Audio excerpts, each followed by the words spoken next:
Install tayo ng fuel gauge mga paps. Ito, lagyan natin ng fuel gauge dito sa likod mga paps. Pinakasulat yan na liter mga paps. Yan, liter S, liter G, saka liter I yan mga paps.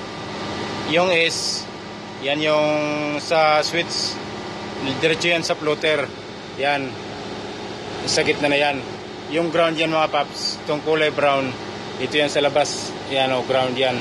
Ngayon yung liter I na to mga paps, yung sa switch niya mga paps, diretso yan sa susi, sa on-off na switch.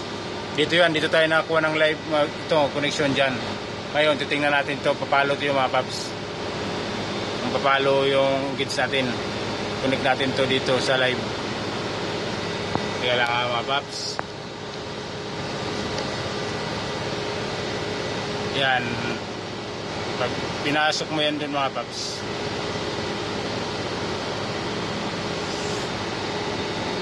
ayan, pag pinasok mo yan dyan siya mga paps, yan ang ignition. Ito na ngayon siya mga paps. Oh, nasa 3-port na siya. Yan lang ang connection yan dyan, live. Sa floater yung switch, saka yung ground sa labas. Yan lang ano natin mga paps. Alright, i-install natin ng maayos muna paps. Tinisting muna natin kung gagana. Alright.